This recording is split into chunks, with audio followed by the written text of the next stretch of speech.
Good afternoon, business owners. Thank you for tuning in to our quarterly webinar. My name is Nate. I'm a management consultant with Healthcare Management Resources.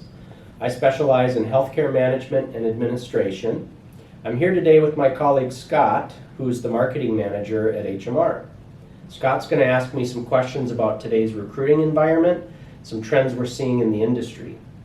We will be covering turnover in companies, the Great Resignation, hiring demand, how to attract and retain talent, marketing your business to candidates, job postings, applicant tracking, interviewing, and the onboarding process.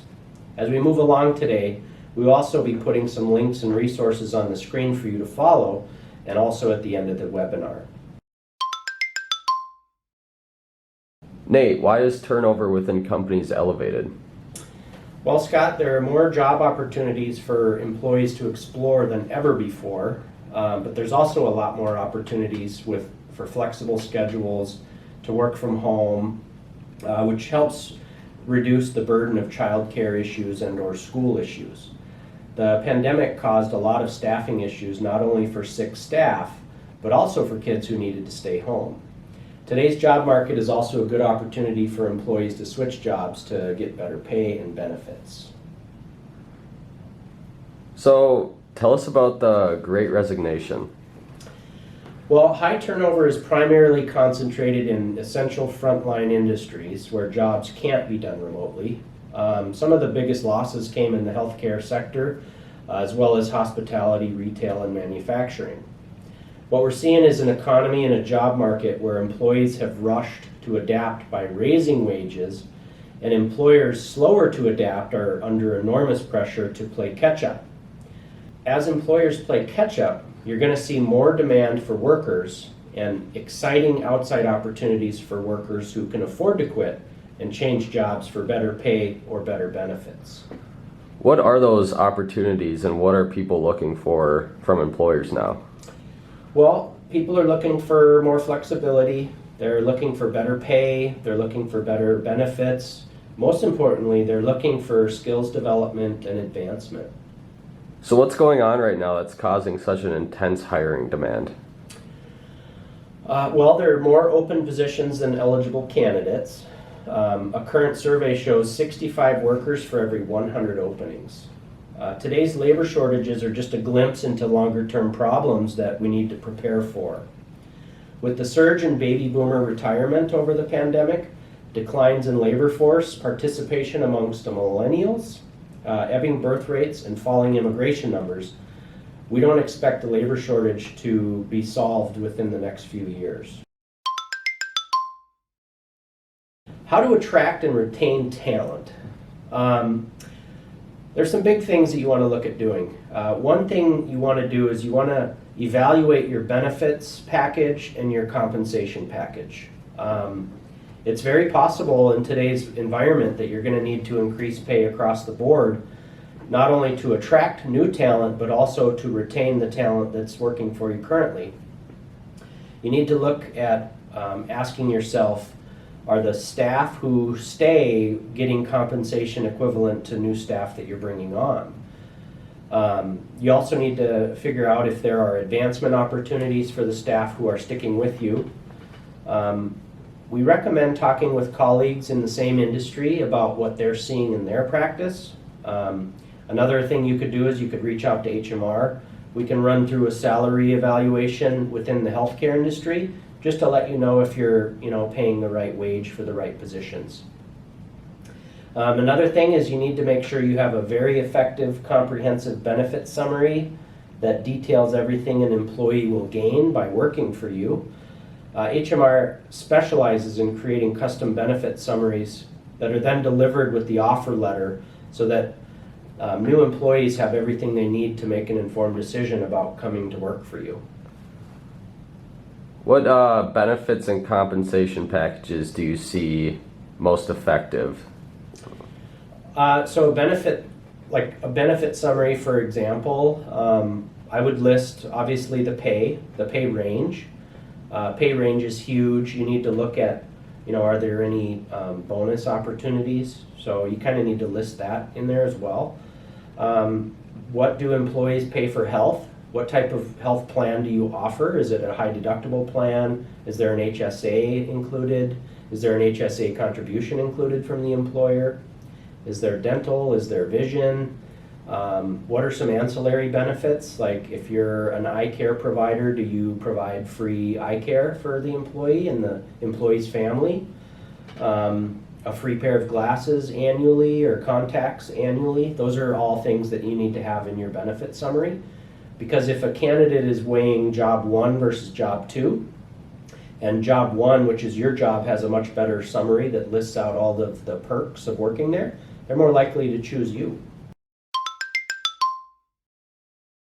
And now we're going to talk with Scott, our marketing manager at HMR, about marketing your business to candidates. Scott, what are some things that businesses can do to make sure that their online platform, their message is consistent to people who are applying for jobs?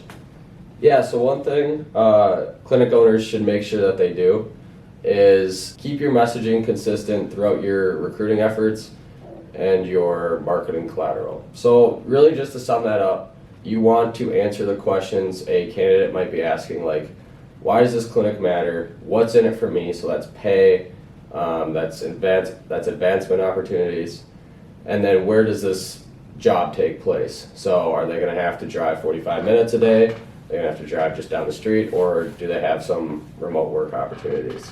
How important is social media to people that are applying for jobs? Like, is it common for them to look at their social media profile and be like, hey, what's this place like?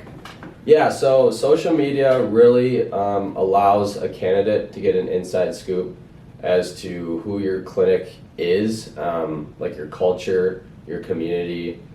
So pictures of employees, a little like tidbit about who the employees are, what they're into, pictures or videos about the culture. So if your clinic does like monthly gatherings or parties or like a 4th of July outing, make sure you post those because that really emphasizes the culture of your clinic, and that tells a candidate like these guys aren't just all work no play. They do like to hang out. They're a community. They're a big family. Going off of social media, the big thing you should focus on as a clinic owner is your website. So think of your website as your home, like your internet home. Anyone, a new patient or a new candidate, will go to your website probably right off the bat to learn more about, again, who this clinic is, why they matter, what's in it for me, and where my job will take place. And so I would always recommend having clear messaging on your website. So going back to that, like, what problem do you solve? And so if you're a mental health clinic, like, what is the bigger picture of what you solve? Where do people get started? So either schedule an appointment or hop on a consultation. So that'll tell a candidate like how easy is it to get in contact with somebody if I need help. Another thing to include would be like blogs. So if I'm brand new to the healthcare industry and I've never done this before, but I want to get into it, I'd love to read more about what this clinic does from their own writing. So that would be awesome. And then again, pictures of the staff, pictures of the culture. I mean, we have a clinic here, and every year they post a picture of them dressed up in costumes for their holiday card, and it's just that really emphasizes the culture. Like, that tells me, and when the first thing I saw about them was that picture. That tells me like, okay, they're not all work no play. They play a lot, I think. What about like brochures or trifold pamphlets? Like, how important are those from a marketing standpoint? How important are your brochures and handouts that you give to patients? Yeah, so think of your brochures and pamphlets. I mean, take your context from your website and social media and just throw it on a brochure. So again, with a brochure, like if you're handing it out to a new candidate or a new patient, have that why we matter, what problem we solve, who's solving the problem. So like maybe the head doctor or like the owner or whatever. And then one thing you could include as well, if you're finding a lot of success with those blogs, like you're seeing people reading the blogs, you're getting a lot of feedback, you could include a QR code on those pamphlets. So when you hand it out to like a friend of a friend, let's say like, hey, they're looking for a job, you can say, here's who we are, this is what we do, this is the problem we solve, here's where we're located, where the job would take place, what's in it for you, here's some pay ranges, like Nate was talking about, here's some pay ranges, benefits, and then here's a QR code if you want to learn about more of what we do. So like the technical stuff of the job, like on HMR we have blogs that really dive deep into marketing, bookkeeping, list goes on and on. So that would be how to really lean into brochures and handouts and actually make them effective. Because if I'm going to be honest, I throw out a brochure every time I get one if it doesn't look interesting, and most don't look interesting. So have your brochure provide value rather than just be like a tidbit about your clinic, because you can't expect people to read stuff they don't want to read. So have your brochure provide value by adding that QR code, having your phone number at the top, posing questions. So if you want people to call you, they'll call you with a question rather than just calling you and say like, hey, I'm interested. Like ask them questions, and then in order to get the answer, have them call you at the phone number or by scanning the QR code. Scott, is it important to have like a careers page on your website where a potential candidate could kind of click the career link and maybe send a message with a resume attached to maybe the business manager, the administrator, or the owner? Just how effective is that in today's environment? If you're really trying to lean into hiring and you're trying to grow your clinic, grow your operation, I would include a portal on your website. So whether you're hiring on LinkedIn, ZipRecruiter, Indeed, wherever it may be, have a portal on your website, maybe next to like your schedule an appointment button that just says, hey, if you're interested, click here. Have a form either on your site or on these third-party platforms, and make it super easy for somebody to apply. My rule of thumb is somebody should go through a sales process or an onboarding process. It's all the same thing. So like if they want to apply, they should be able to do it within 3 clicks. And one of those clicks is the submit button, and then they're done. So just kind of think about that when you're really trying to hire quickly and efficiently. So Nate, we just talked about how to clarify your message and answer the questions your candidates are asking. How do you put that into a job posting? Yeah, it's a good question. So HMR works closely with the job owner, the administrator, the manager, to really kind of nail down the specific job functions. And we post a job opening as clearly as we possibly can, stating the goal of the company. We look at how the open position contributes to that goal. You know, we need to clearly state the tasks and projects that are involved in the role. Also, we look at that job posting and we make sure that we have, like I said before, that benefit summary so that I can provide that to candidates that are interested in the position. Also, a job posting needs to list all of the pay ranges plus incentive programs that you offer. So Nate, is there like a typical, not necessarily like word count that you recommend, but like a length of a job posting that you recommend? Like, do you recommend trying to jam pack a bunch of information in one posting, or do you try to keep it short, sweet, and to the point? Yeah, short, sweet, to the point is ideal. You know, I've seen job postings that are 2 or 3 pages long, and to me that's just a little too long. I would try to keep it to 1 page. I wouldn't avoid putting a link to your website also, because the job posting can really list out the tasks that are specific to the job. But if you add your website, and as long as your website is up to par, that can really portray the culture and the feel, and it can write that narrative of what your company does. So you get a bunch of candidates applying. What do you do with all of them? Yeah, so HMR uses a software which we call applicant tracking. Depending on the position that you're trying to fill, if it's unique, you may not see any candidates for days on end. But if it's a pretty common position, like a medical assistant or a front desk candidate, patient care coordinator, you might see as many as 25 candidates per day. So you really want to figure out a way to automate that and how to narrow down those 25 candidates a day to like 1 or 2 good ones. So some things that HMR does to automate that: this software that we use, it keeps track of all of the candidates. It allows us to flag them as reviewed, called, emailed, interviewed. Maybe we can put a little note that they're not a fit, not qualified. Once we select a candidate that is not qualified or not a fit, it actually removes them from the database. So what was once 25 applicants now is down to 20 because we've ruled out 5 of them because of experience that we're looking for. So with this software, we can add interview notes, we can add recommendations, we can share that candidate amongst HMR staff to figure out, do we need to do another phone interview? Do we need to set up a Zoom interview? Do we need to set up an in-person interview? And then next steps. The software also allows us to create welcome emails. So after they apply, it's an automated message that thanks them for applying. We're carefully reviewing candidates and we'll be in touch.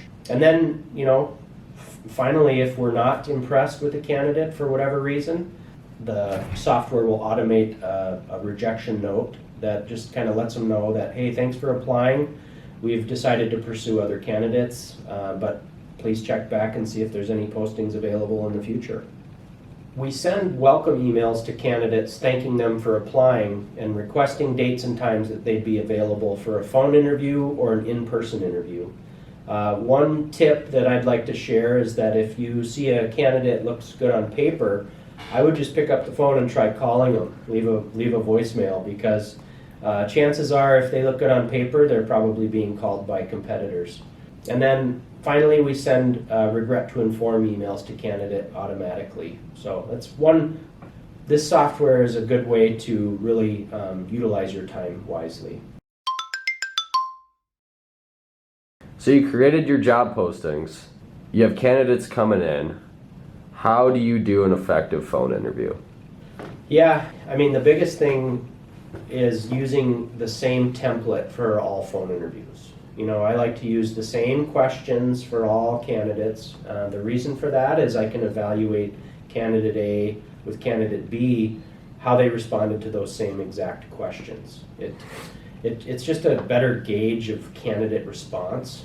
Phone interviews are more of a get-to-know-you nature as far as the questions that are asked. Why do you want to leave your current position? Tell me a little bit about yourself. You can go over their resume and gaps and just kind of connect dots with their work history. Salary requirement is a good question on a phone interview because if you're way off base, you can shorten that call. What is their commute like? If their commute is over an hour, in the winter in Minnesota, that's going to be tough. I also like to ask what some of their strengths are and what are some things that they're personally working on.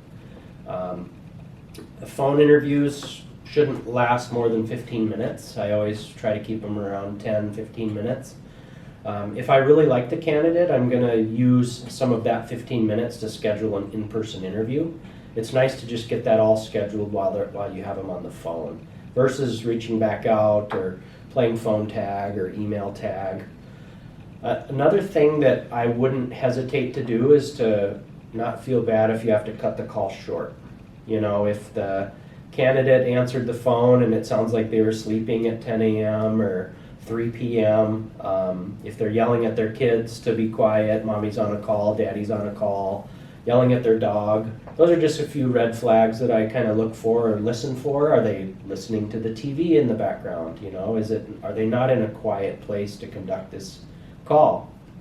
You can weed out a lot of candidates in that first minute or two, because ultimately how prepared they are for this call or this opportunity is probably how prepared they'll be for the job. So they passed the phone interview test. What's next? So they passed the phone interview test. During the phone interview, I schedule an in-person interview. From there, and you might even schedule a Zoom interview during that phone interview, which is fine. Zoom interviews aren't as preferred as an in-person interview. There's a lot of mannerisms that you don't pick up. There's hygiene. There's a lot of different things that you can pick up in an in-person interview that Zoom may not reveal. But Zoom interviews are helpful. They narrow down the candidate selections and they save time for the recruiter and for the candidate. But after the phone interview, then it's always an in-person interview or a Zoom interview. The in-person interviews, I also use the same questionnaire for all candidates, which helps us compare answers between, candidate A, candidate B, and those questions are more behavioral in nature. For example, I like to ask, what are some things you're passionate about? It puts them on the spot, and you'd be surprised. Sometimes some people don't have any passions at all. Or they'll say, if this position is healthcare, or they'll say, I'm passionate about healthcare, and it's just kind of like, that's kind of a cop out. Like what I'm looking for is I'm passionate about reading. I'm passionate about family. I'm passionate about mountain biking or hiking or canoe camping. There are things in this world that are wonderful to explore, and sometimes people that have passions outside of work or home usually tend to be better candidates for the job. Another question I like to ask is where they see themselves in 5 years. If their answer is, you can gauge a lot by that response. Sometimes they may say, I want to move up and grow in your company. I want to learn all there is to learn about this role, and then hopefully I have the capacity to take on additional responsibilities. Those are some responses that I'd be looking for. Describe the best boss you've ever had is a great question. Some people may not have anything nice to say about any previous boss, and then you may not want to find yourself as their next boss. And then tell me a time you made a mistake at work. That one really throws them off and kind of puts them on the spot. To be able to think on your feet and determine and quickly come to a scenario where you made a mistake at work, how you rectified it, shows a lot about their character. And then what are some traits that you feel make a great employee? Always a great question to ask, because really what you're trying to determine there is what are some qualities that they find valuable in an employee or a coworker. Dependability, communication, are they polite? Are they willing to go the extra mile for somebody who maybe doesn't feel great? Those are some responses I'd be looking for. Okay, Nate, so today we talked about today's recruiting and hiring climate, why turnover is so high, a little bit about the Great Resignation, what is causing such a hiring demand. Then we covered employee benefits and compensation packages, what to include in those, how to market yourself to new employees, how to create a job posting, how to do applicant tracking and how to automate that, and then how to conduct interviews, whether it's phone, Zoom, or in person. So the job's done, right? You found your candidate, you have your employee, that's it? Well, if it were that easy, there's a real key part of the puzzle now. You found your candidate, you've made an offer and they've accepted and they're starting in 2 weeks, right? Nope, the job's not over.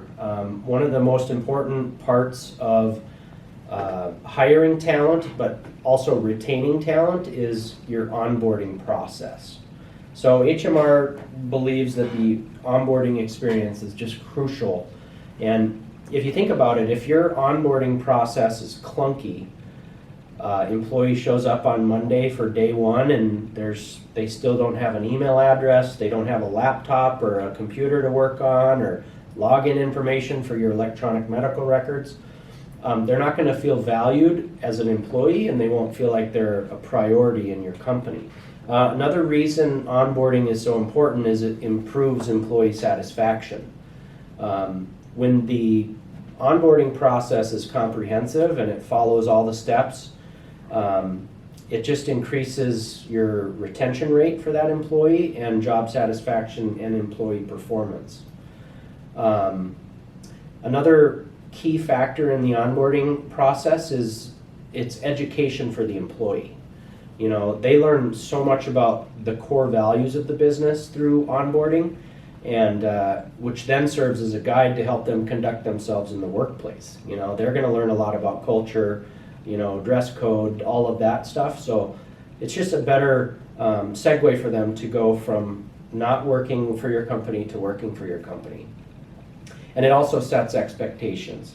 You know, employers educate employees about the value of the position that they hold. They're going to constantly go over the steps and the duties that are required to be successful in the role.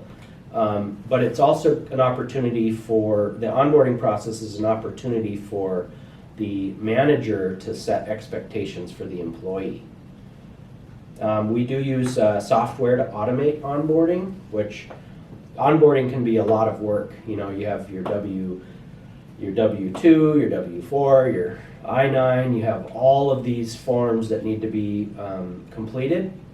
So what this software does and how we're able to automate it is we can send all of the forms electronically to the candidate at home for signature. They can safely upload their driver's license, their passport, their birth certificate, social security card, so that we can verify they are who they say they are and verify their employment. We can also complete direct deposit forms in advance. That way there's no delays in payroll. The worst thing you want to do is have the employee start and, you know, payroll isn't set up properly because you didn't have enough time, and now they're short a paycheck, you know, or they're waiting for a paycheck. It's just never a good look to have. Another great feature with this automation is it can alert key employees in the organization, like IT, for example, like, hey, we have a new hire starting on Tuesday or Monday in 2 weeks, and they're going to need a laptop. So there's actually an alert that would be sent to that particular IT individual to order that piece of equipment.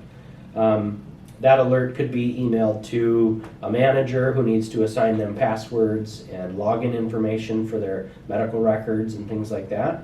It's just a way to ensure that the employee has everything they need on day one.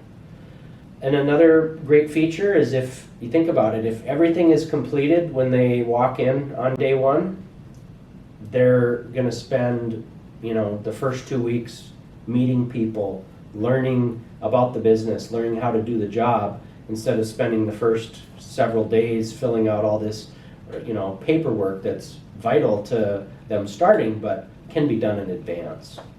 So after they're onboarded and they've been with the company for a couple days, maybe even a couple weeks, do you have a normal cadence of checking back in with them?